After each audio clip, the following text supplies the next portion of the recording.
صل على سيدنا ومولانا محمد صاحب التاج والمعراج والبراق والعلم دافع البلاء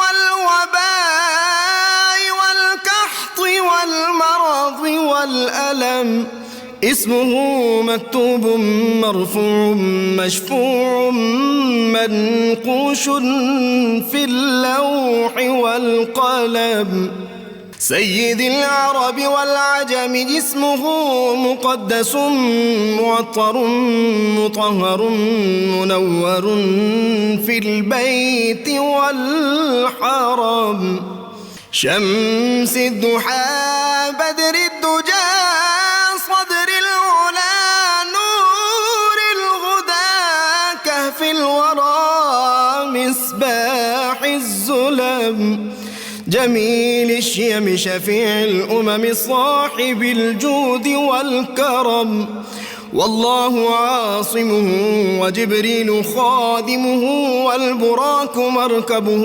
والمعراج سفره وفوق سدرة المنتهى مقامه وقاب قوسين مطلوبه والمطلوب مقصوده والمقصود موجود سيد المرسلين خاتم النبيين شفيع المذنبين أنيس الغريبين رحمة للعالمين راحة العاشقين مراد المشتاقين شمس العارفين سراج السالكين مصباح المقربين محب الفقراء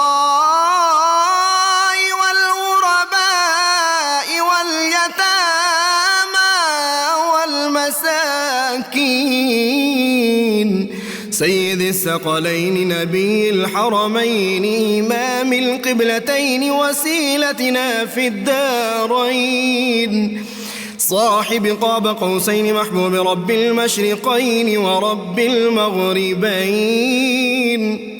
جد الحسن والحسين مولانا ومولى الثقلين سيدنا أبي القاسم محمد بن عبد الله نور من نور الله يا أيها المشتاقون بنور جماله بلغ العلا بكماله كشف الدجى بجماله حصنت جميع خصاله صلوا عليه وآله وأصحابه وسلموا تسليما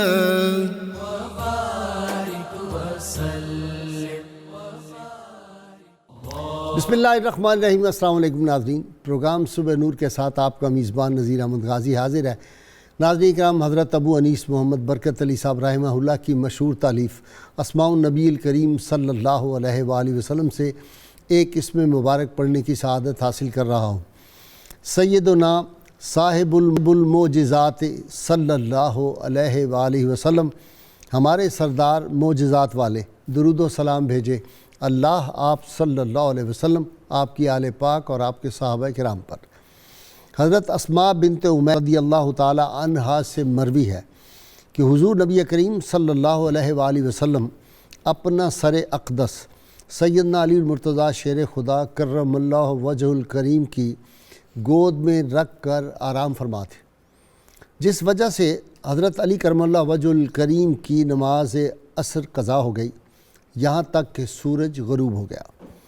نبی کریم صلی اللہ علیہ وسلم نے دعا کی، اے اللہ، علی تیری اور تیرے رسول صلی اللہ علیہ وسلم کی اطاعت میں تھا، اس پر سورج واپس لوٹا دے۔ اللہ تعالیٰ نے سورج کو واپس لوٹا دیا۔ حضرت اسماء رضی اللہ تعالی عنہا فرماتی ہیں میں نے سورج غروب ہوتے ہوئے بھی دیکھا ہے اور یہ بھی دیکھا ہے کہ وہ غروب ہونے کے بعد دوبارہ طلوع بھی ہوا تھا۔ ناظرین کرام، آج ہمارا موضوع ہر روز ہی ایمان افروز ہوتا ہے، لیکن آج ایک ایسا موضوع ہے جو ہمیشہ سے 14.25 صدیوں سے بیان ہو رہا ہے اور دل چاہتا ہے کہ یہ موضوع بیان ہوتا رہے۔ آج کا ہمارا موضوع ہے حضور نبی کریم صلی اللہ علیہ وسلم کے معجزات پاک۔ ناظرین کرام، میں سمجھتا ہوں کہ اگر مولانا ظفر علی خان کا شعر لوگوں کو سمجھ آ جائے تو اس میں سارے معجزات کی طرف اشارہ ہے۔ انہوں نے فرمایا تھا کہ گر ارض و سما کی محفل میں لو لاکھ لمحہ کا شور نہ ہو، یہ رنگ نہ ہو گلزاروں میں، یہ نور نہ ہو سیاروں میں۔ اگر لو لاکھ کا لمحہ خلقت الافلاق جو ہے، اس حدیث قدسی کا مطلب سمجھ میں آ جائے تو سارے معجزات بھی سمجھ میں آ جاتے ہیں۔ حسن یوسف دم عیسیٰ ید بیضا داری، آنچ خوبہ ہمہ دارن تو تنہا داری۔ 1,24,000 انبیاء کرام کو اللہ تعالیٰ نے مختلف زمانوں مختلف مواقع پر معجزات عطا فرمائے، اور جب اپنے محبوب کریم صلی اللہ علیہ وسلم کی باری آئی تو سارے معجزات جو ہے رب تعالیٰ نے اپنے محبوب صلی اللہ علیہ وسلم کو عطا کر دیے۔ بلکہ اگر میں یہ کہوں ناظرین کرام کہ سید عالمین صلی اللہ علیہ وسلم کی امت کے صحابہ اور اولیاء کرام کو بھی اللہ تعالیٰ نے اتنی کرامات عطا فرما دی تھی جن کو دیکھ کے واقعی اس حدیث کا مطلب سمجھ آتا ہے کہ آپ نے ارشاد فرمایا میری امت کے علماء بنی اسرائیل کے انبیاء کی مثل ہیں۔ اولیاء کرام کے ہاتھ سے بھی ایسے ایسے معجزات رونما ہوئے کہ دنیا دنگ رہ جاتی ہے۔ سید عالمین صلی اللہ علیہ وسلم کے معجزات پاک میں سب سے بڑا معجزہ جو ہے پچھلی 14.25 صدیوں میں جس کا دنیا جواب نہیں لا سکی، وہ قرآن حکیم ہے۔ قرآن حکیم بڑی لوگوں نے کوششیں کی، بہت ایک لمبا واقعہ ہے کہ میونک یونیورسٹی میں 42,000 نسخے دوسری جنگ عظیم سے پہلے اکٹھے کیے گئے، اور کوشش یہ تھی ارب ہا کروڑ ہا ڈالر خرچ کر کے کہ کسی طرح قرآن حکیم میں تضادات تلاش کیے جا سکیں کہ پہلی صدی کا قرآن، دوسری صدی، تیسری، اس میں فرق آ گیا۔ نول دیکی جس کو دنیا میں قرآنیات کی اوپر اتھارٹی سمجھا جاتا تھا، جرمن سکولر تھا، اس نے انسائکلوپیڈیا برٹینیکا کے 8th ایڈیشن میں اپنے آپ کو سرنڈر کر کے یہ لکھنے پہ مجبور ہو گیا All our efforts have failed to find interpolation in Quran۔ ہم نے بڑی کوشش کی قرآن میں کوئی تضاد تلاش کر سکیں، لیکن یہ قرآن تو وہی ہے جو سیدنا صدیق اکبر پڑھتے تھے۔ آج اس دور میں اعظم نوری بھی وہی قرآن حکیم پڑھتا ہے۔ کوئی ایک لفظ کا فرق دنیا ثابت نہیں کر سکی۔ یہ سرکار مدینہ صلی اللہ علیہ وسلم کا سب سے بڑا معجزہ ہے۔ اور پھر آپ کا اس کے بعد جو معجزہ ہے وہ ہے سیاح لامکاں کا وہ سفر لامکاں۔ حضور سید عالمین صلی اللہ علیہ وسلم کا جو واقعہ معراج معجزہ ہے اس کا بھی دنیا میں کوئی اور مثل اور کوئی مثال نہیں۔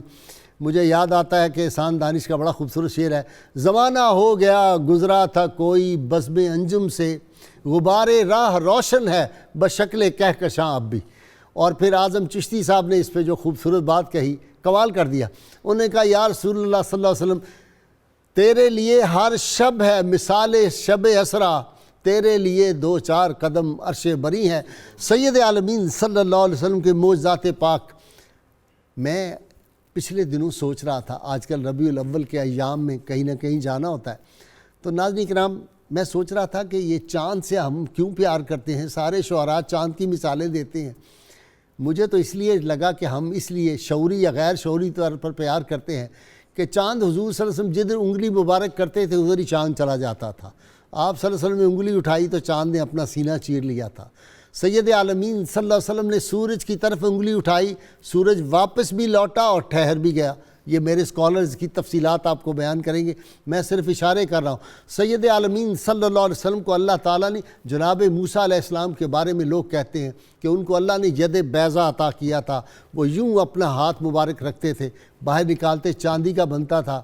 کم نصیب لوگ ید بیضا کو مانتے ہیں اور مرد بیضا کو نہیں سمجھتے۔ ناظرین کرام، سید عالمین صلی اللہ علیہ وسلم کے دست اقدس سے دودھ کے چشمے بھی جاری ہوئے، پانی کے چشمے بھی جاری ہوئے اور سالن کے چشمے بھی جاری ہوئے۔ سید عالمین صلی اللہ علیہ وسلم نے اگر اپنا دست اقدس کھجوروں کو لگایا تو ابو ہریرہ کی اس تھیلی سے 800 من کھجوریں نکل آئی تھیں اور وہ کھاتے رہے. کتنی مدت، کتنے سالوں وہ کھاتے رہے. سید عالمین صلی اللہ علیہ وسلم کی حیات پاک میں سمجھتا ہوں تخلیق اول سے لے کر آج تک اور آج سے لے کر تا قیامت اور بعد از قیامت سید عالمین صلی اللہ علیہ وسلم کی حیات ظاہری، حیات باطنی کا ایک ایک لمحہ جو ہے وہ معجزہ ہے. اتنے معجزات کہ ہم گن نہیں سکتے. سید عالمین صلی اللہ علیہ وسلم اگر مسکرائیں تو روشنیاں ہو جائیں، معجزہ ہو جائے. سید عالمین صلی اللہ علیہ وسلم کا دست اقدس جو ہے وہ چھڑی کو چھو جائے تو وہ لوہے کی تلوار بن جاتی ہے. سید عالمین صلی اللہ علیہ وسلم اپنے قدم مبارک اٹھائیں تو سورج جو ہے وہ وجد میں آ جاتا ہے. احد پہاڑ پہ دست آپ کا قدم پاک، نالین پاک لگ جائے تو پہاڑ وجد میں آ جائے. شجر و حجر جو ہیں وہ آپ پہ درود و سلام پڑھیں اور آپ فرمائیں کہ میں پہچانتا ہوں ان پتھروں کو، ان درختوں کو جو مجھ پہ سلام پڑھا کرتے تھے اور سلام پڑھتے ہیں. اور وہ ہر وقت بادل جو ہے وہ اللہ کے محبوب صلی اللہ علیہ وسلم کو بچپن سے لے کر سیدہ حلیمہ سعدیہ مکہ سے لے کر آپ کو اپنے وہ جو ہے کاشانہ پاک تک گئی ہیں. ہر قدم پہ معجزہ ہے. اس اونٹنی کا پاؤں لگتا ہے تو وہاں سبزہ خشکی سبزے میں بدل جاتی ہے. اس گھر میں روشنی ہو جاتی ہے. پسینے کی خوشبو جو ہے نسلوں تک چلی جاتی ہے. میں کون سے معجزات آپ کو گنواؤں، وقت بڑا کم ہے. سوچ میں پڑا ہوا ہوں کہ شکار ماہ کے تسخیر آفتاب کروں. میں کس کو ترک کروں، کس کا انتخاب کروں، میں کس معجزوں کو بیان کروں. یہ حیات پاک تو وہ ہے جس کے بارے میں اللہ نے کہا. اللہ کریم نے قرآن کریم میں فرما دیا لامرو کا، اے محبوب پاک آپ کی حیات پاک کی ہمیں قسم ہے. یہ حیات پاک کا ایک ایک لمحہ، ایک ایک سانس، ایک ایک قدم جو ہے وہ معجزات سے بھرپور ہے. میرے ساتھ شریک جو محفل ہیں میرے سپر سٹار ہیں پروفیسر محمد اعظم نوری، آپ ان سے واقف ہیں. ان کے ساتھ ماہر اقبالیات، کئی کتابوں کے مصنف ڈاکٹر طاہر حمید تنولی، اور ان کے ساتھ نوجوان اسکالر پروفیسر عین الحق بغدادی. آخر میں بہت خوبصورت آواز میں پہلی مرتبہ میرے مہمان بنے قاری اصغر منظور نقشبندی. ان سے آپ کو آج بڑی کمال کا امام احمد رضا رحمۃ اللہ علیہ کا نعتیہ کلام سنواؤں گا. جی پروفیسر اعظم نوری صاحب، معجزات ہی معجزات. ہاں، بسم اللہ الرحمن الرحیم، الحمدللہ ثم الحمدللہ.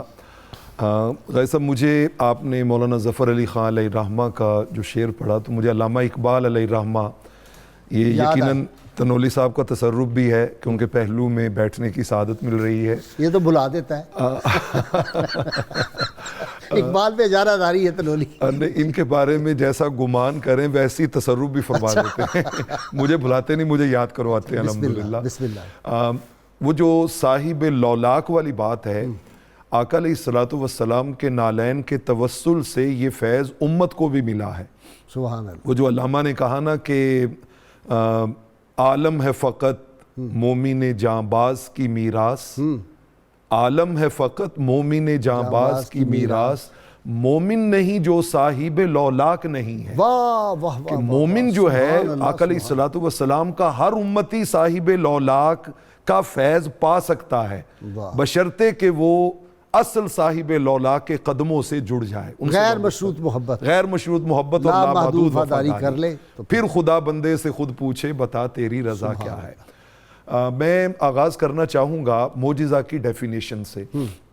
معجزہ کی جو تعریف کی گئی، یہ میرا خیال ہے، میں معذرت کا، یہ تنولی صاحب کو یہ جو فلسفیانہ بحث ہے، آپ ڈائریکٹ معجزات پہ آ جائیں. میں ایکچولی اس کی فلسفی میں نہیں جانا چاہتا. میں سمپل جو عربی میں اس کی ڈیفینیشن ٹھیک ہے. معجزہ کہتے کسے؟ معجزہ کہتے کسے ہیں، تاکہ ناظرین کو یہ ذہن میں ہو تو پھر اس کے روشنی میں وہ جب سنیں گے معجزات کو تو پھر انہیں حضور کی عظمت اور شان کا ادراک ہوگا.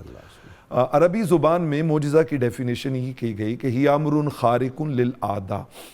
یہ ایک ایسا کام ہوتا ہے جو سپر نیچرل ہوتا ہے. سبحان اللہ. یعنی یہ روٹین میٹر میں نہیں ہوتا، خرق عادت سپر نیچرل چیز ہوتی ہے. یؤید اللہ تعالی بہ انبیاءہ، اللہ رب العالمین اس کے ذریعے اپنے انبیاء کی مدد کرتا ہے. اور کیوں مدد کرتا ہے؟ مقرون بالتحدی ان یاتوا بمثلہ. یہ چیلنج ہوتا ہے مخلوق کے لیے کہ اگر تم اس ہستی کو نہیں مانتے تو پھر جیسے یہ کمالات ظاہر کر رہا ہے ویسے کر کے تو دکھاؤ.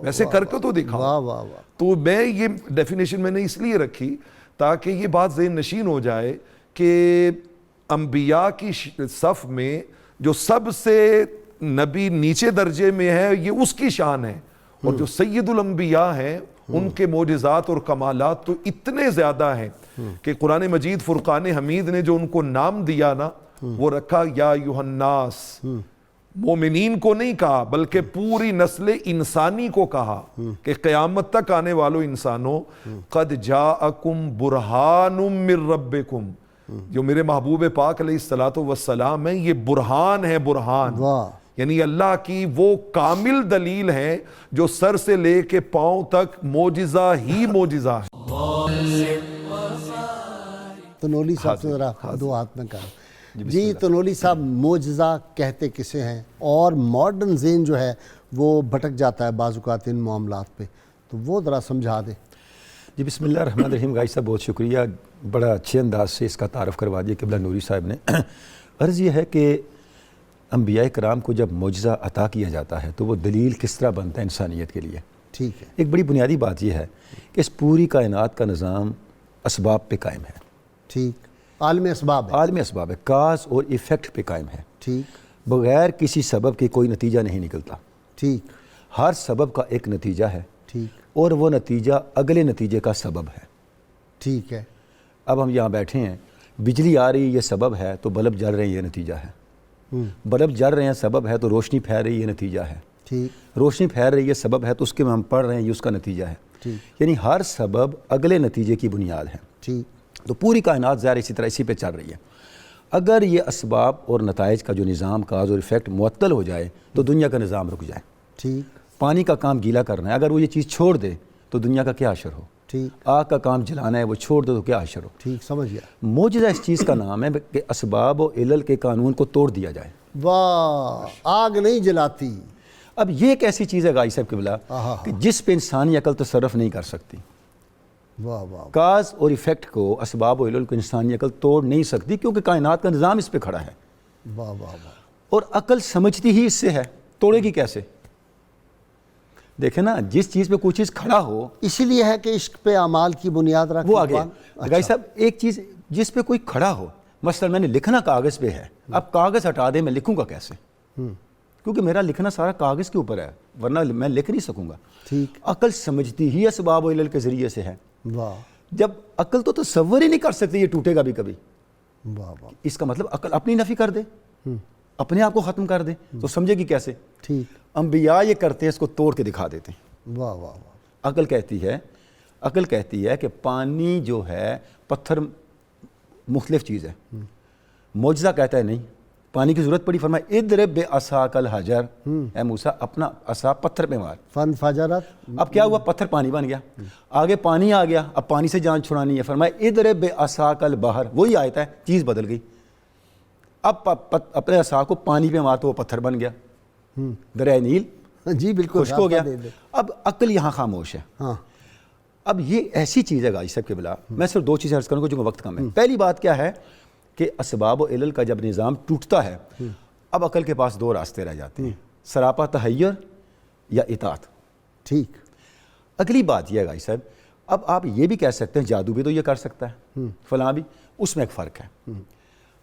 یہ جو خرق کی عادت جس طرف اشارہ فرمایا نوری صاحب کے بلا نے کہ عادت ٹوٹ جاتی ہے، فرق غازی صاحب یہ ہے معجزہ واحد خرق عادت ہے، یعنی معمولات سے ہٹ کے معجزہ واحد عمل ہے غازی صاحب جس میں شے کی حقیقت بدل جاتی ہے، ٹھیک، ورنہ شے کی حقیقت نہیں بدلتی۔ ٹھیک، وہ توہم ہو سکتا ہے، خیال ہو سکتا ہے، اور قرآن مجید سے یہ ثابت ہے ٹھیک، کہ ہو سکتا ہے وہ آپ کا وہم و گمان ہو، حقیقت نہ ہو۔ استدراج، وہ جو موسیٰ علیہ السلام کے سامنے وہ جو سانپ آ گئے وہ سارے قرآن مجید ہے، اِنَّهُ يُخَيَّلُ إِلَيْهِ، قرآن مجید کے الفاظ ہیں، وہ تو خیال میں ایسے نظر آ رہا تھا۔ ہاں، جادو جو ہے یا جتنی بھی چیزیں ہیں، جو 4-5 چیزیں محققین نے گنوائی ہیں، وہ حقیقت شے تک نہیں پہنچتی، ٹھیک، معجزہ حقیقت شے کو بدلتا ہے۔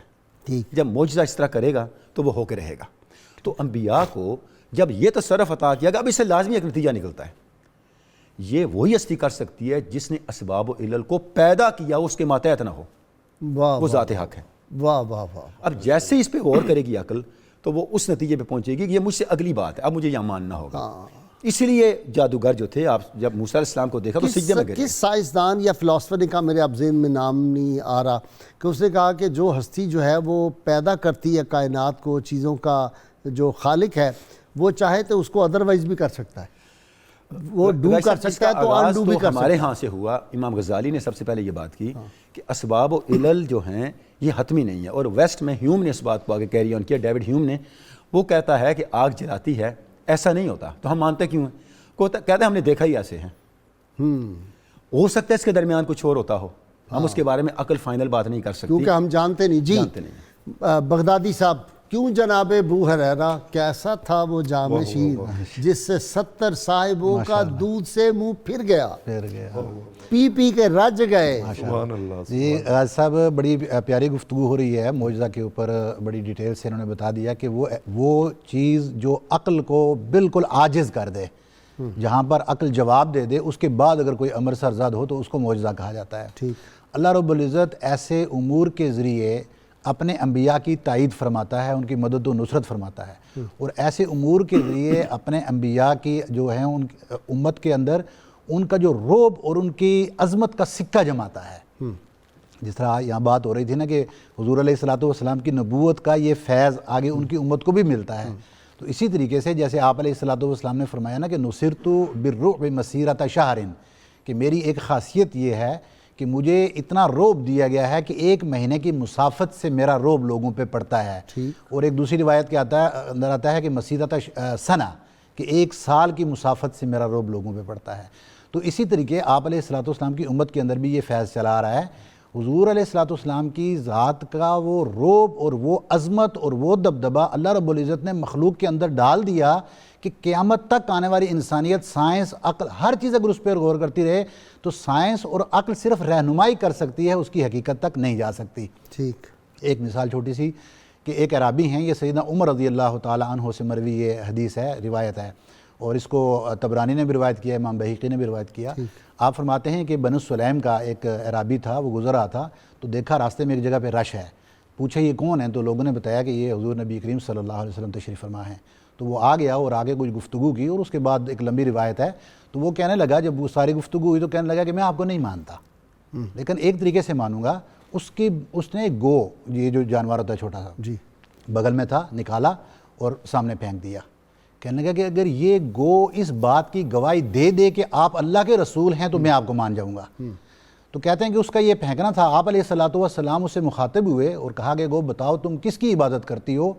روایت میں ہے کہ اللہ رب العزت نے اس کو زبان عطا کی، فصیح عربی کے اندر اس نے گفتگو کی جس کو صحابہ نے بھی سمجھا، اور اس نے کہا کہ میں اس خدا کی عبادت کرتی ہوں جس کا عرش آسمانوں میں ہے، زمین میں جس کی سلطنت ہے.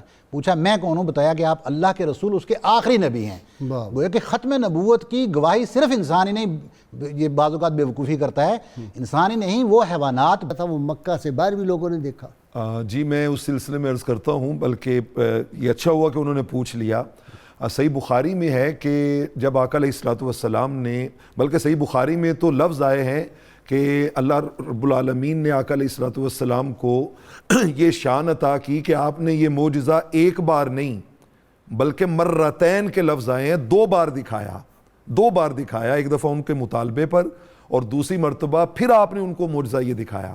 اچھا، جب یہ معجزہ آپ نے دکھایا تو آپس میں اب وہ بیٹھے ڈسکشن کر رہے ہیں، تو انہوں نے کہا کہ ھذا سحر، لگتا ہے یہ جادو ہے، سحر بہ اعین الناس، جیسے ڈاکٹر صاحب نے کہا نا کہ لوگوں کی آنکھوں پہ جادو کر دیا ہے اور لگا ہے کہ چاند کے 2 ٹکڑے ہو گئے ہیں. ان کا جی اس کا طریقہ یہ ہے کہ جو باہر سے مسافر آئیں گے نا قافلے، ان سے پوچھیں گے، اگر تو انہوں نے کہا کہ ہم نے بھی دیکھا ہے فقد صدقہ، پھر حضور علیہ السلام سچے ہیں، پھر یہ سچے ہیں. اس کے بعد وہ کہتے ہیں کہ اس موسم میں باہر سے جتنے بھی تجار کے قافلے آئے، وہ جس سے پوچھتے وہ آگے سے کہتا یار ہم سے، بلکہ ان کے پوچھنے سے وہ پہلے کہتے ہم نے یہ ایک بڑی عجیب بات دیکھی ہے، چاند کے 2 ٹکڑے ہو گئے تھے، مکہ والوں تم نے دیکھا ہے؟ اور ہرا وہ جو پہاڑ تھا، ایک ٹکڑا اس طرف تھا، اس کے ایک اس طرف تھا، دوسرا اس طرف چلا گیا تھا. تو پھر یہ سارا کچھ دیکھ کر بھی نصیب میں ایمان نہیں تھا تو بد نصیب پھر بھی اس کو جادو ہی کہتے رہے. اور وہ چاند پہ جو گئے انہوں نے کہا کہ لکیر ایک نظر آتی ہے وہ سپلٹ آف دی مون آج ایک بالکل یہ تو بچے کو معلوم ہے, بچے کو معلوم ہے کہ چاند کے اوپر جو ہے وہ چیز بتاتی ہے وہ لکیر کہ یہ کسی زمانے میں 2 ٹکڑوں میں بٹا. اچھا وہ علامہ یوسف نبہانی رحمۃ اللہ جو اپنی کتاب میں لکھا ہے وہ حضرت جابر والا واقعہ وہ پوچھا تھا ایک ناظر جی وہ ایسے ہی تھا کہ بلکہ میں مختصراً عرض کرتا ہوں کہ غزوہ خندق کے موقع پہ حضرت جابر رضی اللہ تعالیٰ عنہ نے جب آقا علیہ الصلوۃ والسلام کو دیکھا کہ مسلسل جد و جہد ہے, کام ہے اور سخت بھوک ہے, تو انہوں نے وہ گھر میں گئے تو جا کے پوچھا گھر میں کیا ہے. تھوڑے سے جو ان کو پیس کے انہوں نے جو ہے وہ آٹا بنایا اور ایک بکری کا بچہ, لفظ ہے اوناکن, بڑی بکری نہیں تھی, بکری کا بچہ تھا, اور اس کو ذبح کیا انہوں نے. اور ذبح کر کے ان کے 2 بیٹے بھی اس منظر کو دیکھ رہے تھے, چھوٹے بچے تھے, تو ذبح کیا انہوں نے. تو وہ دے کے جب واپس آئے تو پیچھے سے وہ دونوں بھائی جو تھے وہ چھری وہیں پڑی تھی. تو بڑے بھائی نے کہا کہ ابا نے یوں بکری لٹائی تھی, یوں چھری چلائی تھی, تو وہ چھری چھوٹے بھائی کے گردن پہ چلی اور اس کی ڈیتھ ہو گئی. اب بڑا بھائی جو تھا وہ ڈر کے بھاگا تو وہ گرا تو اس کی گرنے سے ڈیتھ ہو گئی. اب دونوں کی ڈیتھ ہو گئی. اور اس دعوت میں غازی صاحب, اس دعوت میں 200-400-500 بندہ نہیں تھا, 1000 آدمی تھا. 1000 آدمی گیا وہ دعوت کھانے کے لیے. اب حضرت جابر رضی اللہ تعالیٰ عنہ نے کہا کہ اب میں اپنا اگر مسئلہ بیان کروں تو وہ تو سارا معاملہ جو ہے وہ خراب ہو جائے گا.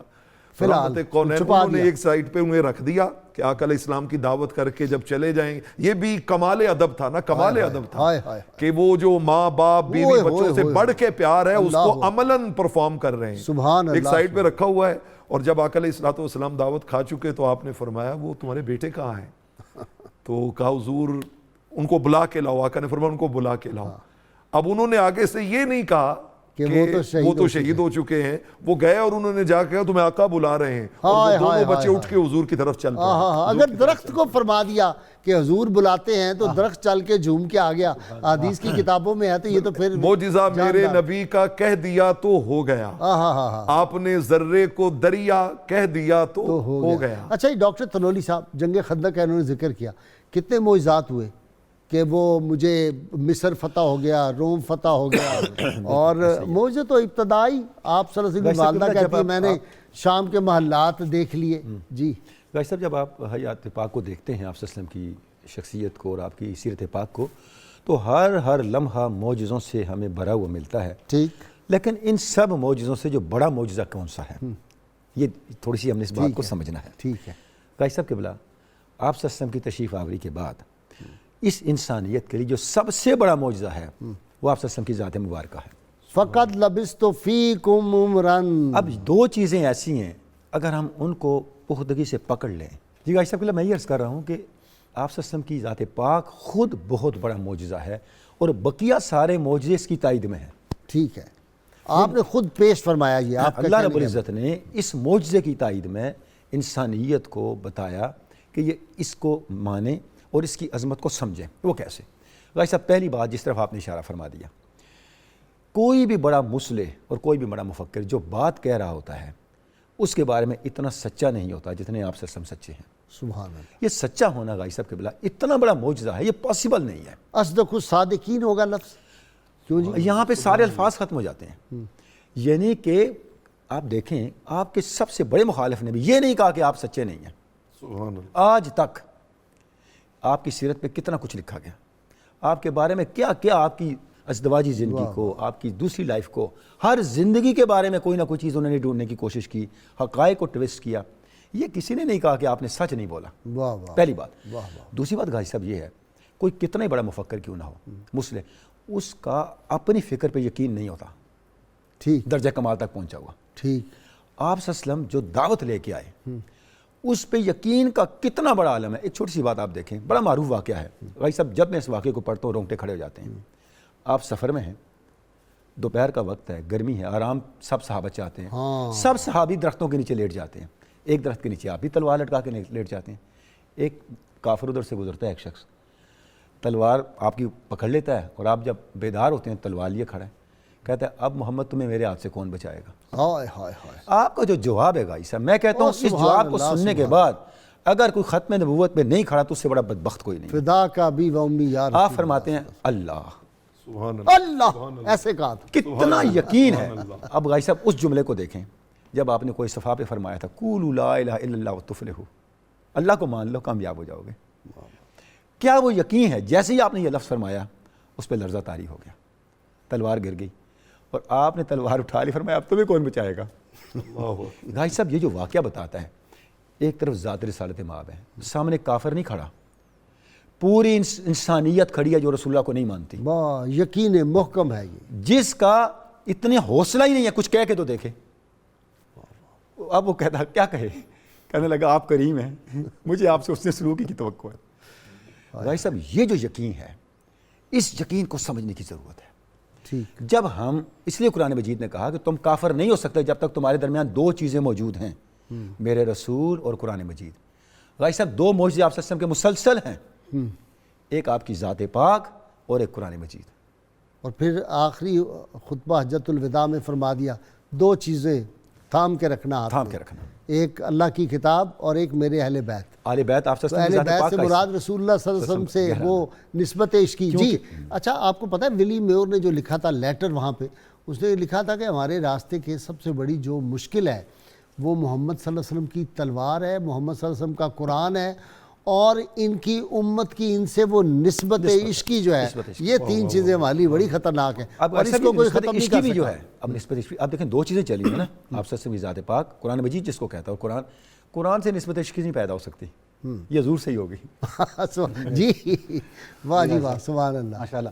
میں وہ اپنی پہلے والی بات کو ذرا مکمل بھی کر دوں دو جملوں کے اندر. ٹھیک. اور اس کے ساتھ ایک جو اس واقعے کے اندر بتاتے ہیں کہ اس معجزے کے ذریعے جس میں وہ گو کا واقعہ ہوا، ٹھیک ہے، تو جب وہ شخص جا رہا تھا راستے میں تو 1000 بندہ کہتے ہیں کہ سواری پہ سوار ہو کے اور ہاتھوں میں تلواریں لیے آ رہا تھا راستے میں. ان کو میرا بنو سلیم کے ہی لوگ تھے وہ. تو اس نے پوچھا کہ آپ کہاں جا رہے ہیں؟ تو انہوں نے بھی کہا کہ ہم تو جنہوں نے نبوت کا دعویٰ کیا ہے ان کے ساتھ لڑنے جا رہے ہیں. تو اس نے ادھر ہی کلمہ پڑھا اور اس نے کہا کہ وہ سچے اللہ کے رسول ہیں اور میں ان پر ایمان لا چکا ہوں. تو کہتے ہیں کہ اس ایک، اور پھر اس نے وہ سارا واقعہ سنایا.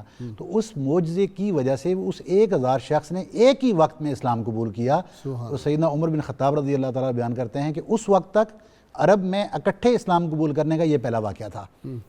گویا کہ اللہ تعالیٰ اپنے نبی کو ان معجزات کے ذریعے ان کی تائید فرماتا ہے.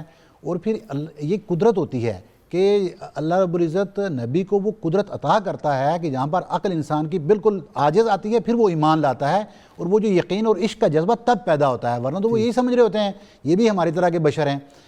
آپ علیہ الصلوۃ والسلام سے ایک جملے کے اندر آپ علیہ الصلوۃ والسلام کی طرف سے صادر ہونے والے اتنے کثرت سے معجزات جب یہ بندے کے پاس آتے ہیں نا، تو عقل جب عاجز آتی ہے تو بندہ سوچتا ہے یہ کون سی ہستی ہے جس سے اس طرح کے معجزات صادر ہوتے ہیں. لیکن یہ اگر ہو بھی جائے نا اپنا بغدادی صاحب، پھر بھی سلیم فطرت ہو اور جس میں قدرت کا کرم ہو تو پھر ہوتا ہے. ہاتھ میں کنکریاں اس کے بولی ہیں، کلمہ پڑھا ہے، اس کے باوجود نہیں ایمان اللہ کی طرف سے ہدایت نے لکھی تھی.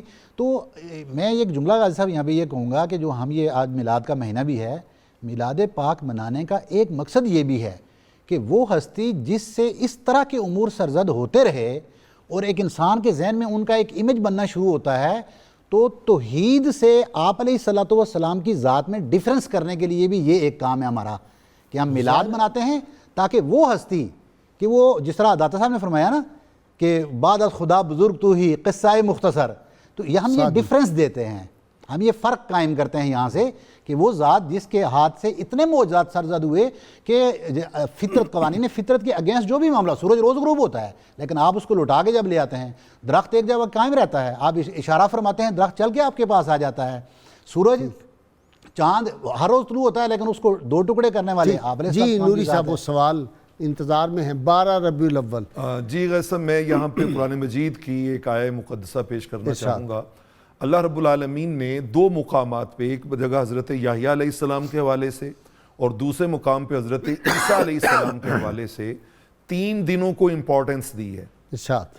سلام علیہ یوم ولد و یوم یموت و یوم یبعث حیا. اللہ رب العالمین نے نبی علیہ السلام پہ سلام پڑھنے کے لیے جو دن سلیکٹ کیا ہے وہ یوم میلاد ہے. ٹھیک، یہ رب کی سلیکشن ہے، ٹھیک، یعنی یہ بندوں کی سلیکشن نہیں ہے میلاد کا دن.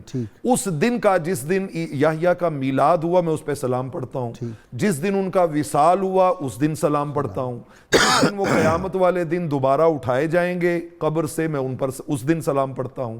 اب یہاں 2 دن ابتدائی جو ہیں وہ بڑے امپورٹنٹ ہیں، یوم میلاد اور یوم وصال. ٹھیک، اس میں ہمیں فرق سمجھنا چاہیے کہ یوم میلاد ہوتا ہے امت کے لیے، ٹھیک ہے، کہ نبی اس کے ذریعے سے امت کو عطا ہوتا ہے ٹھیک، اس کی رشد و ہدایت کے لیے. اور یوم وصال ہوتا ہے خود اس نبی کے لیے کہ وہ اپنا فریضہ نبھا کے دوبارہ پلٹ جاتا ہے اللہ کی قربتوں کی طرف. ٹھیک. تو 12 ربیع الاول اگر یہ با اختلاف روایت یوم میلاد بھی ہے یوم وصال بھی ہے تو ہمیں امتی ہونے کے ناطے اسے یوم میلاد کے طور پہ ہی سیلیبریٹ کرنا چاہیے. یہ یوم وصال حضور علیہ السلام کا جو عرس ہے وہ آپ کے لیے ہے، آپ کے لیے ہے کہ آپ قربتوں میں پلٹ گئے، لیکن جو چیز ہمارے لیے ہمیں اسے سیلیبریٹ میرا خیال ہے عرس کی جگہ ہمیں لفظ جو ہے وہ میلاد ہی میلاد رکھنا چاہیے. میں یہی عرض کرنا چاہ رہا ہوں کہ ہمیں یوم میلاد ہی اس کو منانا چاہیے. بالکل ٹھیک. یہاں پہ معجزات میں غازی صاحب وہ میری بات رہ جائے گی، نہیں ذرا وہ بھی شامل کر دیں نا، وہ رہ رہی ہے.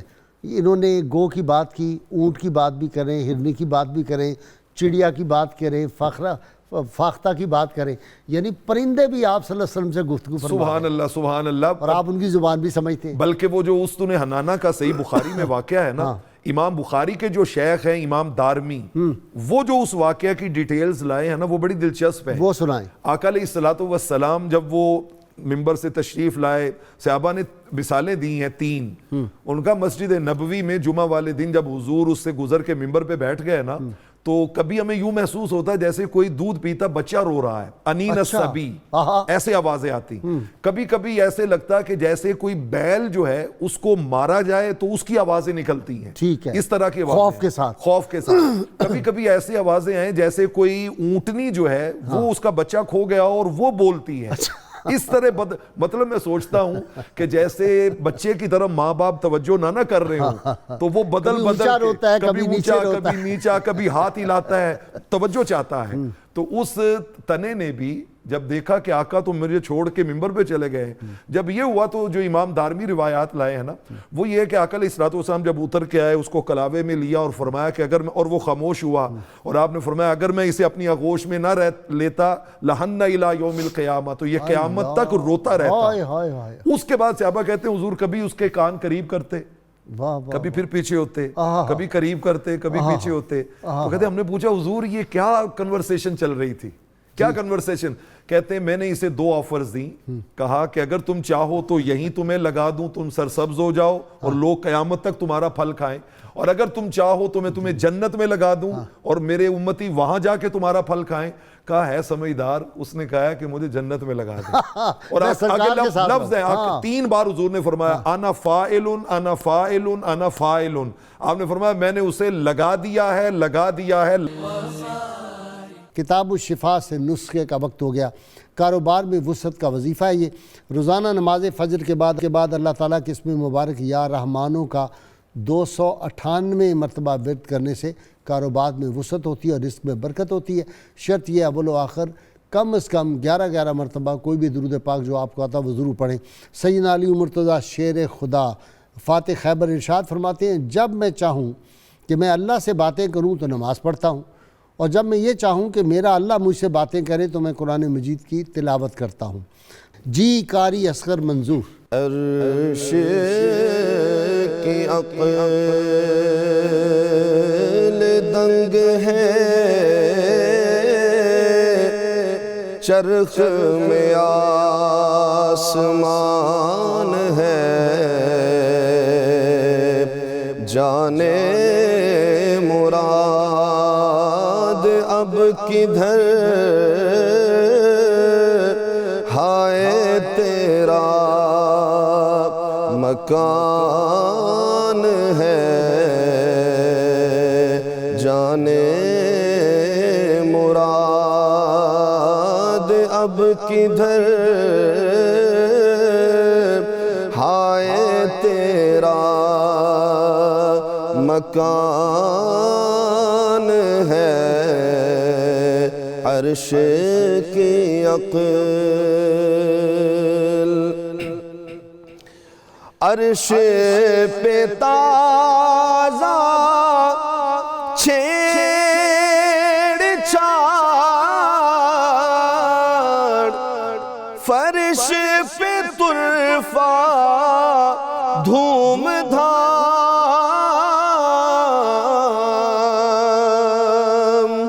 عرش پہ تازہ چھیڑ چھاڑ،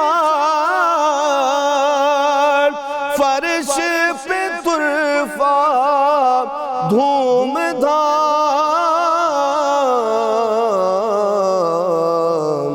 ارے کان جدھر لگائیے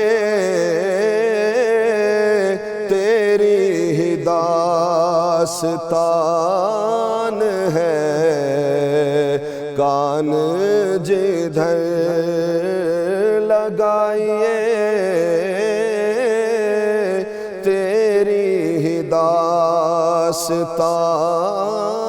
ہے، جانے مراد۔ اور وہ جو نہ تھے تو کچھ نہ تھا، وہ جو نہ ہو تو کچھ نہ ہو،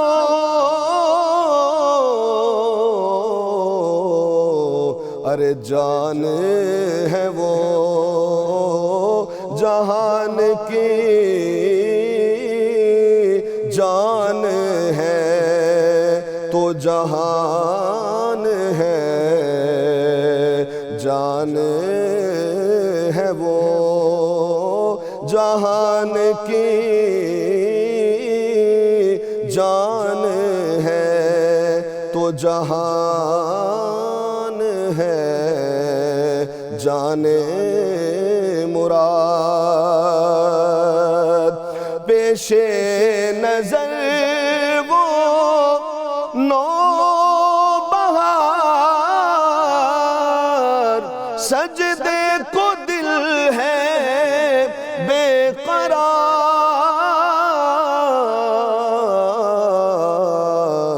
ارے روکیے سر کو روکیے،